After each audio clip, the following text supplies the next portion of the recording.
¿Estamos grabando? Sí, grabando. Yo soy Frank Rothschild. Sargento, ¿qué hora es? 8:50 AM. Estoy en la sala de conferencias del fiscal junto con el señor Robert Hansen y su abogado. La grabadora está encendida, señor. Hoy les traigo un caso real en el que el asesino se inspiró en un libro para cometer sus crímenes. Lamentablemente, dicho libro no es uno de Ben 10, sino un libro de horror, donde el villano obligaba a sus víctimas a jugar su macabro juego. El juego más peligroso. Escrito por Richard Connell. Esta obra cuenta la historia de una isla comandada por el general Sarov. A cada persona que llega a esta isla se le obliga a jugar un juego, o muere. Si decides jugar, te dan instrumentos básicos como un cuchillo, comida y agua. Luego, debes correr con todas tus fuerzas, lo más lejos posible. Después de esto, el general Sarov te da 3 horas de ventaja para que puedas esconderte. Una vez pasadas esas 3 horas, él saca su rifle de caza junto a una jauría de perros rabiosos para cazarte.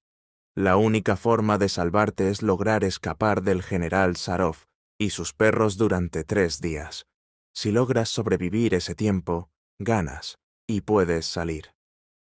Esta fecha límite hacía que el general Sarov se esforzara aún más por cazar a sus víctimas, ya que, al igual que Robert Hansen, el protagonista de esta historia, Sarov era un hombre que se había aburrido de cazar animales comunes y comenzó a cazar humanos. Los humanos son seres más complejos, y su miedo es palpable cuando saben que están a punto de morir. Ahora, veamos cómo esta historia se trasladó a la vida real. Me atrevo a decir que el protagonista de este vídeo es aún más macabro que el propio general Sarov, y la confesión al final del vídeo lo confirma. Robert Hansen nació el 15 de febrero de 1939 en la ciudad de St. Ansgar, Iowa.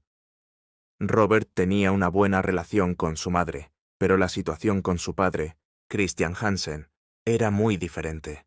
Christian era un inmigrante danés que se hizo muy reconocido gracias a su panadería, la cual abrió en los Estados Unidos. Como muchos inmigrantes, Christian le debía todo su éxito al trabajo duro, así que quiso inculcarle lo mismo a su hijo Robert.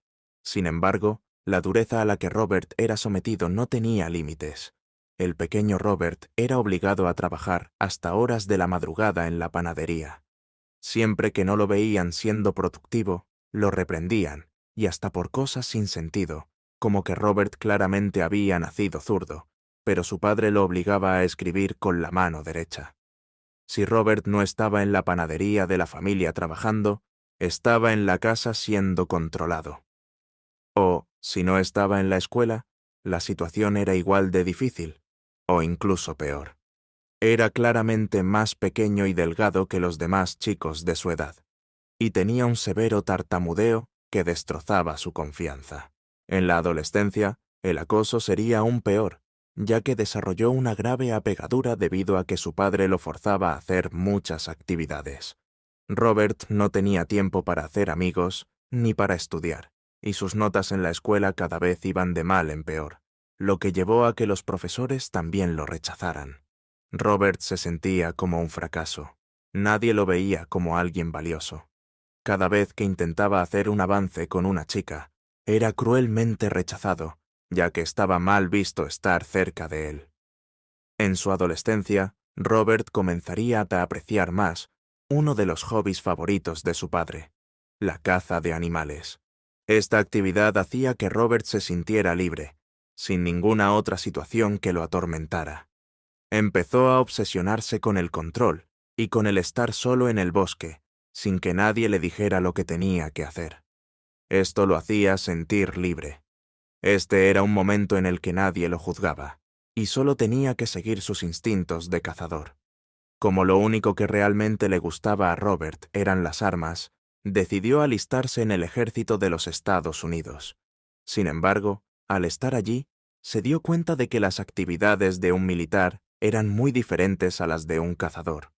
Además, el ambiente tan estricto le recordaba a su padre, así que, al año siguiente, se dio de baja.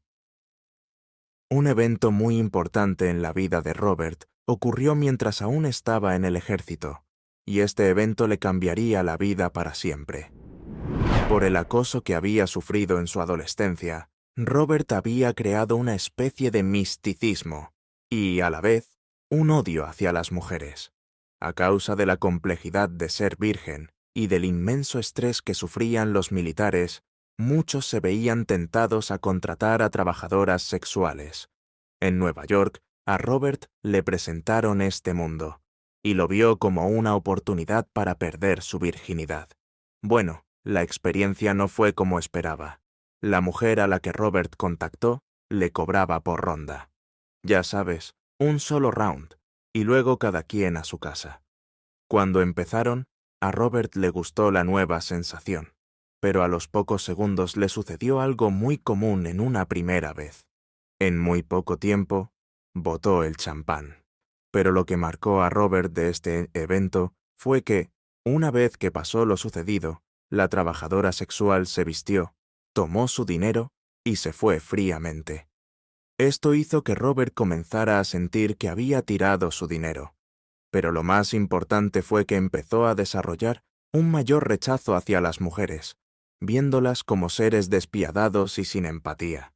Lo que esa mujer le propuso fue parte del trato que le había explicado al principio, pero Robert, de alguna forma, pensó que las expectativas para este servicio eran muy altas, y eso desencadenó una profunda ira.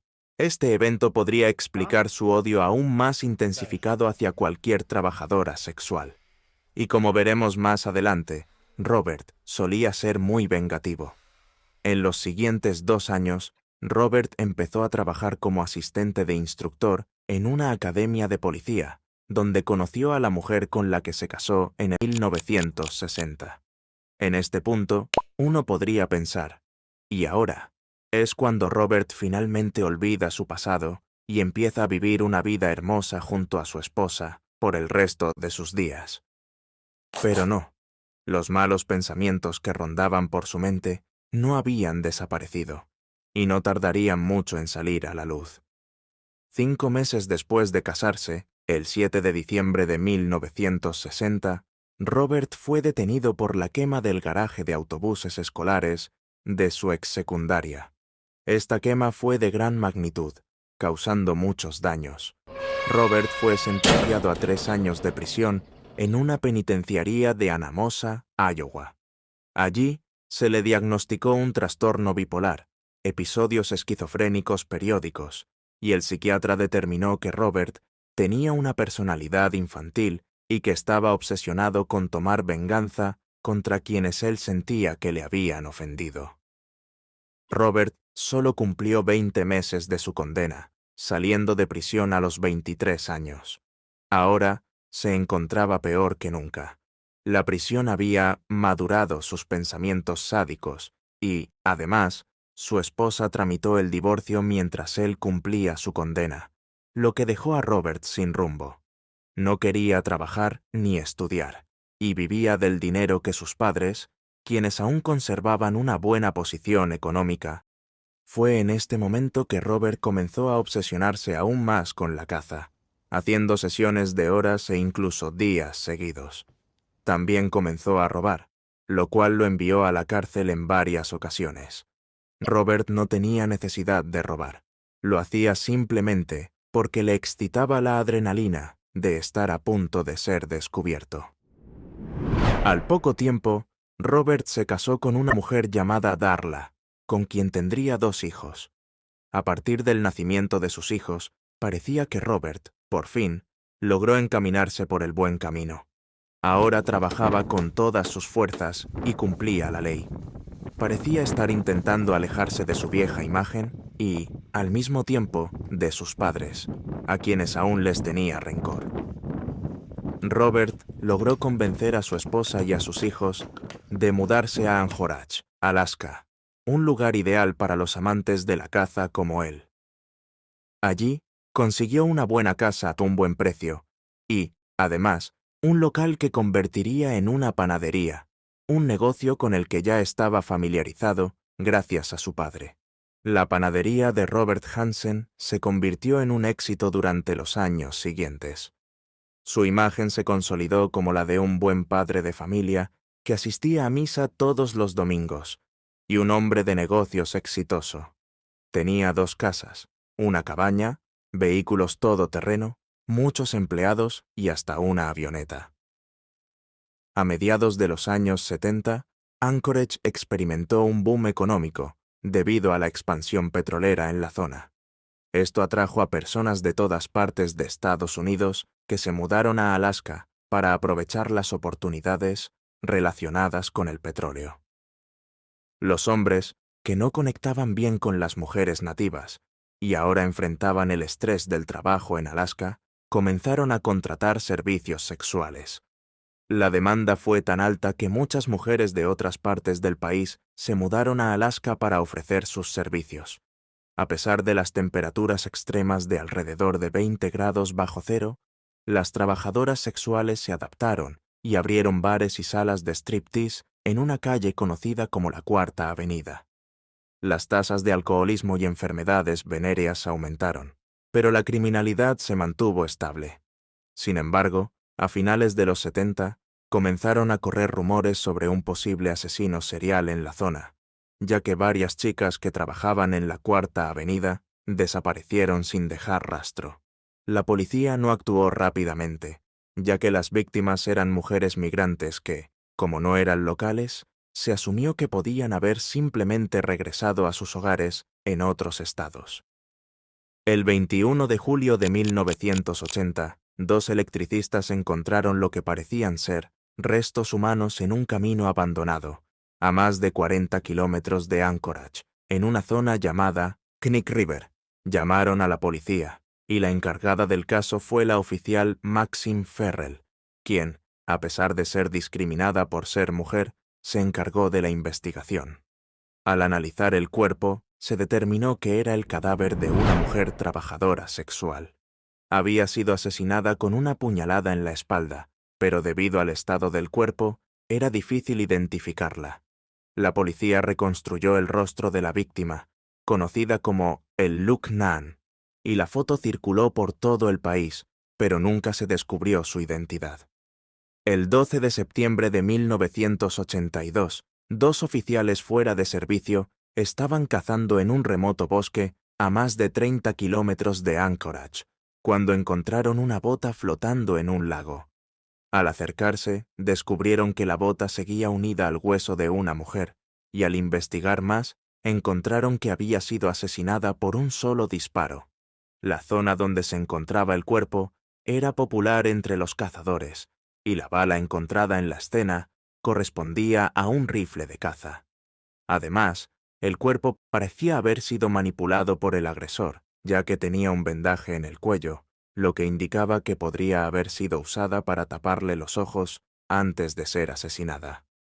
Tras la autopsia, los registros dentales identificaron a la víctima como Sherry Morrow, de 23 años, quien también era una trabajadora sexual en la Cuarta Avenida. Sherry había sido vista por última vez 10 meses antes de su muerte, cuando un fotógrafo le ofreció $300 por hacerle fotos provocativas. Las autoridades se interesaron en el fotógrafo, pero no encontraron ninguna pista concreta. A medida que el número de desapariciones aumentaba, la policía comenzó a considerar la posibilidad de un asesino serial, aunque inicialmente se mostraron escépticos. La oficial Maxine Ferrell, que creía firmemente que los casos estaban relacionados, tuvo que investigar por su cuenta, ya que sus superiores no solo desestimaban la conexión, sino que también se burlaban de sus teorías. Antes de continuar, nos gustaría que te suscribieras y dejaras tu like. Nos alegra que hagas parte de este canal. El 13 de junio de 1983, un evento cambiaría la historia del caso. Un hombre conducía su camioneta por un camino rural cerca de un hangar en Anchorage. Era verano, por lo que la visibilidad era clara. En un momento, vio a una joven en el costado de la carretera levantando los brazos como buscando ayuda. Al acercarse, el hombre observó que la mujer parecía muy joven. Estaba esposada de una mano y desnuda de la cintura para abajo.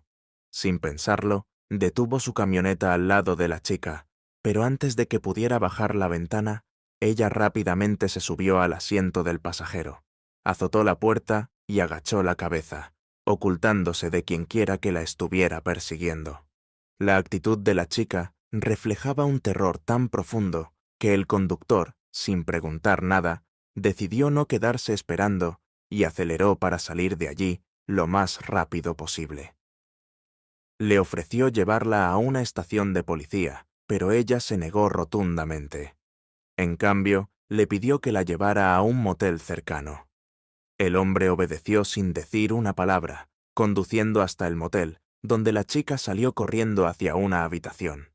Aunque no le pareció apropiado llamar a la policía de inmediato, la recepcionista del motel, al notar el comportamiento extraño y nervioso de la joven, contactó a las autoridades. Al llegar, los oficiales subieron a la habitación, donde la joven les abrió la puerta aún en shock. Les dijo que se llamaba Cindy Paulson y que tenía solo 17 años.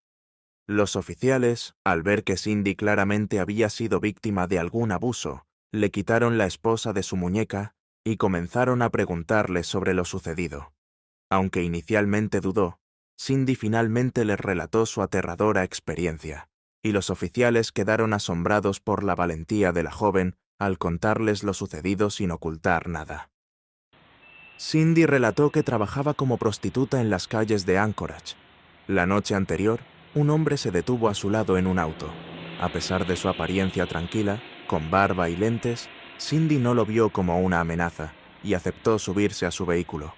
Sin embargo, el hombre la sorprendió al ponerle una esposa en la muñeca y apuntarle con una pistola, exigiéndole que lo siguiera sin hacer ruido. La llevó a una zona alejada, donde la introdujo en una casa vacía. Allí la mantuvo cautiva en el sótano, abusó de ella durante horas y le reveló su plan de llevarla a una cabaña en el bosque al día siguiente. Esa noche, Cindy fue encadenada al techo del sótano, casi desnuda. Al día siguiente, el hombre la liberó de las cadenas y comenzó a hablarle sobre sus trofeos de caza, mientras le mostraba varios artículos y hablaba sobre sus pasatiempos. Cindy se dio cuenta de que este hombre no tenía intenciones de liberarla y que, al contrario, podría ser uno de sus futuros trofeos. Consciente de que no la dejaría ir, comenzó a buscar una oportunidad para escapar. El hombre luego la subió a su auto y la llevó a un aeropuerto reservado para avionetas, comúnmente utilizado por los cazadores. Una vez allí, Cindy fue colocada en la cabina de una avioneta. El hombre se retiró por un momento para recoger más equipo de su auto, lo que le dio a Cindy la oportunidad de escapar. Con un salto arriesgado, logró caer al suelo, y aunque se golpeó, comenzó a correr hacia un bosque cercano, mientras el hombre la perseguía y le gritaba que la mataría si la alcanzaba. Tras una breve persecución, Cindy alcanzó una carretera, y al mirar atrás, se dio cuenta de que el hombre ya no la seguía. En la distancia, vio un camión y se acercó. Cindy les pidió que no la llevaran al hospital, sino que primero debían ir al aeropuerto para asegurarse de que la avioneta del hombre estuviera allí antes de que se fuera. Cindy, con gran precisión, guió a la policía hasta el hangar donde el hombre había estacionado la avioneta. El guardia de seguridad del aeropuerto, al ver la policía y escuchar la sospecha, les confesó que había observado al dueño de la avioneta comportarse de manera extraña esa misma mañana, cargando y descargando artículos de su vehículo. Después de anotar la matrícula del automóvil, las autoridades pudieron rastrear la propiedad del vehículo y la avioneta, y ambos estaban registrados a nombre de la misma persona. Este relato toma un giro crucial cuando los oficiales descubren que el hombre que había secuestrado y abusado de Cindy Paulson, Robert Hansen, estaba aparentemente limpio a sus ojos. A pesar de que Cindy había identificado a Hansen como su captor, la evidencia aún no era concluyente. Cuando la policía visitó su casa, Robert mostró su usual actitud respetuosa y amistosa. Invitó amablemente a los oficiales a entrar, sin mostrar signos de sospecha. Los agentes revisaron su sótano, que coincidía con las descripciones de Cindy, como la decoración con trofeos de animales y hasta una alfombra con piel de oso. Sin embargo, la casa no parecía un lugar de tortura, lo que confundió a los oficiales, que dudaban de la veracidad de las afirmaciones de Cindy. Hansen también explicó que la noche en la que Cindy fue secuestrada, él estaba acompañado de 2 amigos, quienes corroboraban su coartada. A pesar de las inconsistencias en su relato, los 2 amigos de Hansen confirmaron que lo vieron esa noche, y los oficiales comenzaron a dudar de Cindy. Decidieron someterla a un detector de mentiras, pero sorprendentemente ella rechazó someterse a la prueba. Esto sembró dudas en la policía, que comenzó a cuestionar la autenticidad de su testimonio. Cindy, sintiendo que no la creían, se molestó y decidió abandonar la ciudad, dejando la búsqueda de justicia atrás. Su desaparición también puso en duda la validez de sus acusaciones, y la investigación de la policía se estancó. Sin embargo, en septiembre de 1983 se desenterraron los restos de otra mujer cerca del lugar donde se había encontrado el cuerpo de Sherry Morrow. Al igual que Sherry, la víctima tenía agujeros de bala en su cuerpo, pero no en la ropa, y se encontró un casquillo de bala .223. Los análisis mostraron que ambas mujeres fueron disparadas por el mismo rifle.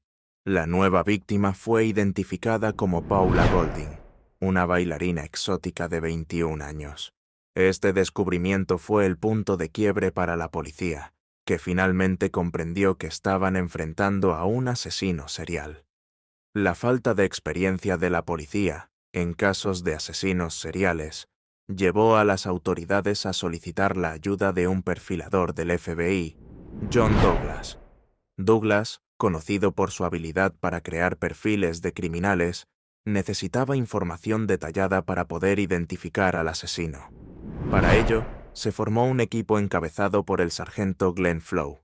Aunque Flow sabía algo sobre el caso, también se dio cuenta de que había alguien que sabía mucho más.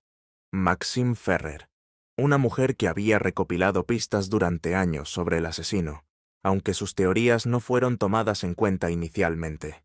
Ferrer había hecho gran parte de la investigación por su cuenta debido a lo rural de Alaska, lo que dificultaba la recolección de pruebas. A pesar de que no fue oficialmente parte del equipo, Ferrer entregó su información a Flow, quien la utilizó para armar un perfil criminal. Aunque el perfil creado por el equipo de investigación no era completo, pero para John Douglas esto era más que suficiente, ya que hizo un trabajo que me dejó la sangre helada.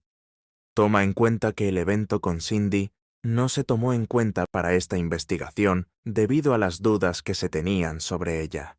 Este perfil era solo para el asesino de Cheryl y Paula, ambas mujeres que venían de otro estado, cuyos restos fueron encontrados en bosques en un avanzado estado de descomposición, y nadie vivía con ellas como para al menos tener una idea de qué hicieron en sus últimas horas. Así que la información que tenía el perfilador estaba muy por el aire. Douglas describió al asesino como un hombre de alrededor de 40 años, que fácilmente podría mezclarse con la sociedad, que incluso era respetado en su comunidad y exitoso seguramente porque tenía un negocio exitoso, que era un hombre hábil para la caza y la vida en el bosque, que le tenía odio a las mujeres por malas experiencias en su adolescencia, y que de seguro tenía algún defecto en su forma de hablar que le causara alguna inseguridad para comunicarse con ellas. Esto podría ser un ceceo muy marcado o un tartamudeo. Douglas incluso logró determinar que este hombre había sufrido un fuerte caso de acné en su adolescencia, que era un tipo de baja estatura y delgado, con un gran sentimiento de inferioridad. También aseguró que el hombre sí o sí debía tener algún recuerdo de sus víctimas en algún lado.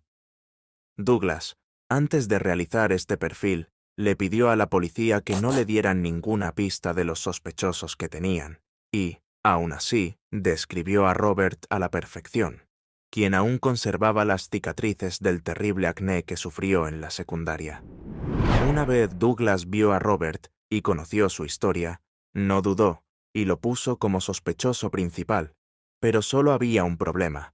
y estos eran los dos testigos que aclamaban que estaban en la casa de Robert, la noche que secuestraron a Cindy. Douglas era del FBI y no se andaba con juegos, así que pidió que otra vez trajeran a la comisaría a estos dos hombres, y una vez allí se les hicieron las mismas preguntas, pero con mucha más presión, y se les dijo que tenían mucho que perder. Finalmente, los dos vecinos de Robert confesaron que él les había pedido que le mintieran a la policía, y ahora por fin la policía pudo obtener una orden de registro para la casa de Robert. Y esta vez sí que se encontraron cosas turbias. Como se había previsto, aún conservaba recuerdos de sus víctimas, y estos mayormente eran joyas pertenecientes a estas mujeres. Había un mapa que en un principio parecía que solo era usado para marcar las rutas de vuelo que tomaba Robert, pero al analizarlo bien, se dieron cuenta de que el mapa tenía unas marcas extrañas, como unas X.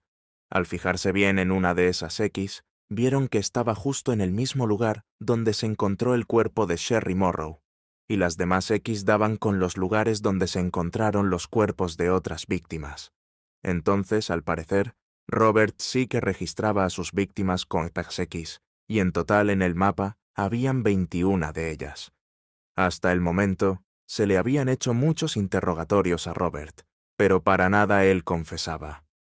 Esto fue así hasta que se le hizo llegar que ya encontraron toda esta evidencia y le dejaron en claro que ya se le podía encarcelar por el secuestro de Cindy Paulson.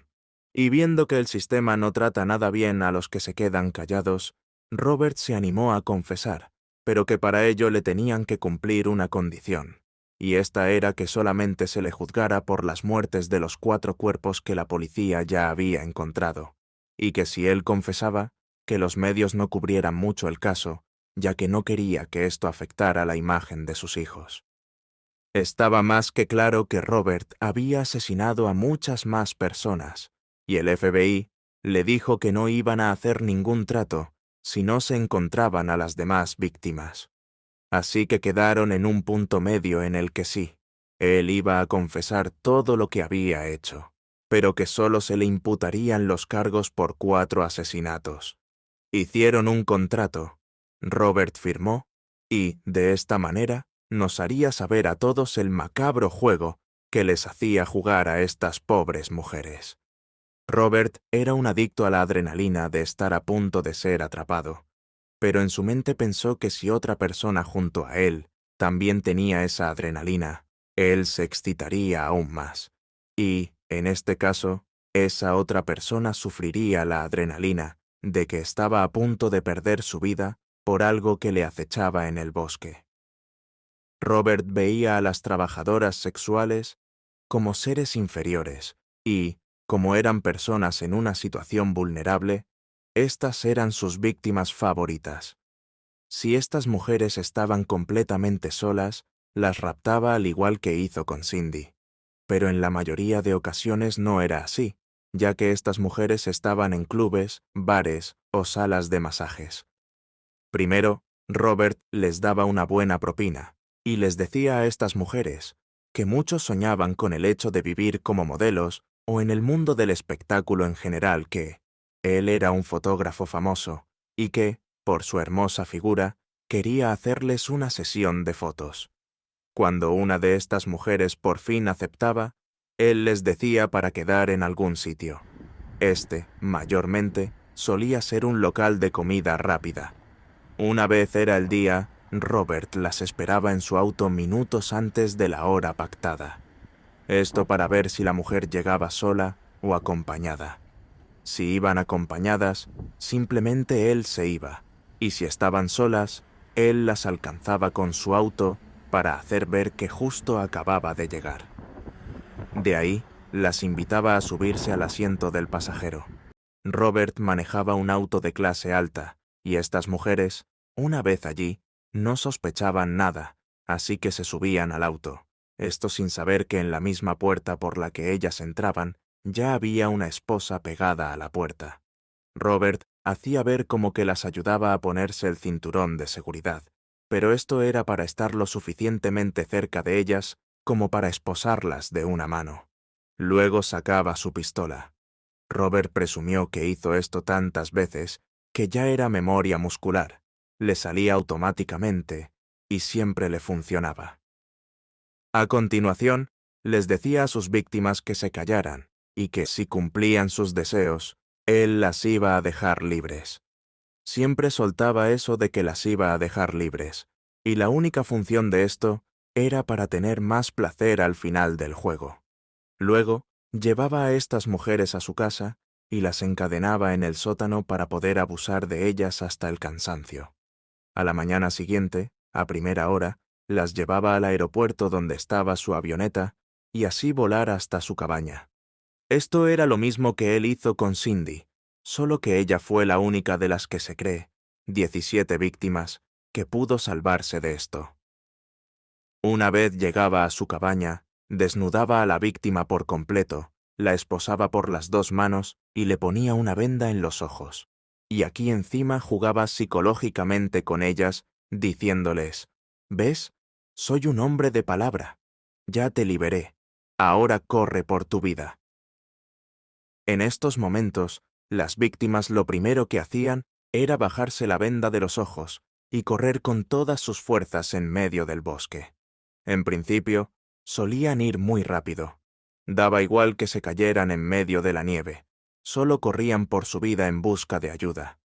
Pero tarde o temprano se daban cuenta de que Robert solo les había dado unos pocos minutos de ventaja, esto para que así él pudiera cazarlas en medio del bosque.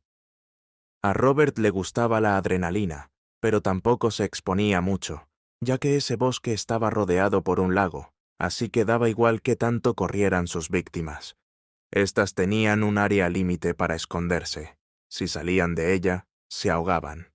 A continuación, Robert tomaba su rifle de caza con balas calibre .223 y un cuchillo para salir a cazar a su víctima. La caza duraba horas.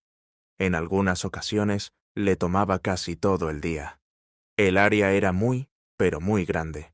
Les hacía saber a estas mujeres en todo momento que las estaba acechando. Esto porque él disfrutaba del miedo de ellas. Estas, sabiendo que él solo estaba jugando con ellas, se rendían y dejaban de correr. Según Robert, esto le quitaba la diversión, así que con el cuchillo de caza las hería de gravedad y las obligaba a correr. Ahora sí que se divertía, porque ya no perseguía a su víctima siguiendo sus pasos, sino que perseguía la sangre que dejaban por el camino.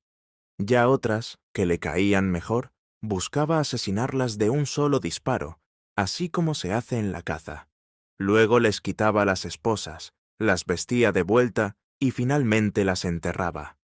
Por las marcas en el mapa, se cree que Robert asesinó entre 17 a 21 personas, pero, según el mismo Douglas, que atinó múltiples cosas de su personalidad sin siquiera conocerlo, la cifra podría rondar los 31. Aún así, Robert Hansen fue sentenciado solo por 4 asesinatos, aunque a la policía le dio igual, ya que esto era suficiente para que pasara toda su vida en la cárcel. Finalmente, obtuvo una sentencia de 461 años, de los cuales solo fueron suficientes 31, ya que en 2014, Robert, a sus 75 años, murió en un hospital a causa de una enfermedad que no ha sido revelada. ¿Sabías que todos estos crímenes que cometió Robert se pudieron haber evitado? Esto porque, antes de que se cometieran todos estos juegos de caza, él ya había sido acusado por secuestro y abuso de 2 chicas.